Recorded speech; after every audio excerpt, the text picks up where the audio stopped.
Yang terhormat Mas Menteri Nadiem Makarim, tak adakah rasa ngilu di dalam dada Mas Menteri melihat sepatu tua yang lusuh ini? Memang benar sepatu tua ini terlihat bermerek, tetapi tahukah ini hanya sepatu loaaf kiran?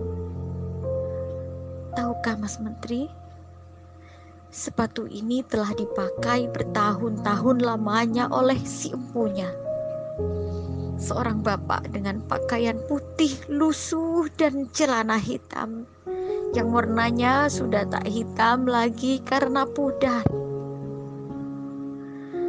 Mendekati usia senja, masih setia mengajari anak-anak di pelosok negeri ini membaca dan mengeja. Di saat putus pengharapan untuk mendapatkan hidup yang lebih layak, beliau tetap bersemangat, tak sekedar mengajar, tetapi mendidik.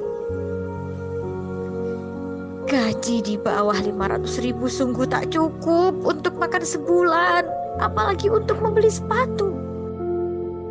Terpaksa di saat pulang mengajar, beliau mencari pendapatan tambahan sebagai pekerja serabutan.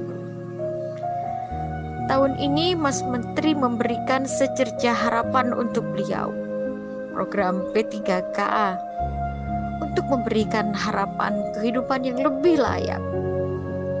Tetapi tahukah Mas Menteri, soal-soal yang Mas Menteri berikan hanya teori belaka saja, tak sebanding dengan praktik pengabdian berpuluh-puluh tahun lamanya.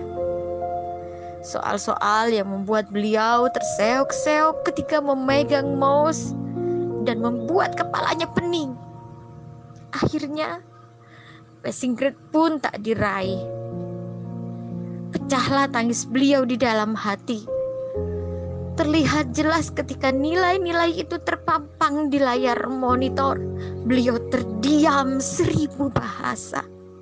Entahlah apa yang dipikirkan. Melihatnya pun saya pun ikut terisak.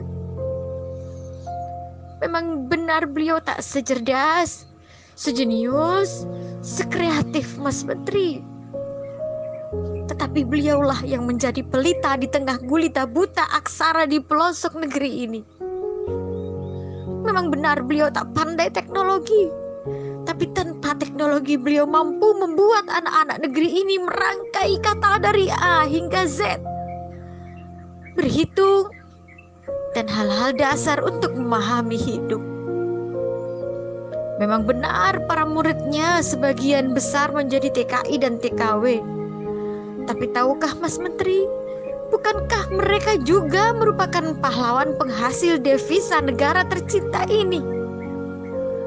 Beliau mempunyai andil yang besar dalam membangun negeri tercinta ini.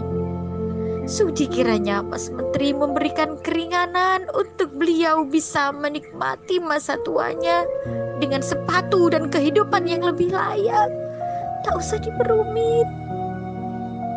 Jika tak ada kebijakan untuk mengangkat derajat mereka, setidaknya di surga besok sepatu ini akan menjadi saksi bahwa ilmu yang beliau ajarkan sangat bermanfaat untuk keberlangsungan umat. Dari saya, Novia Kasifa, pengawas ruang P3K, ditulis dengan berurai air mata.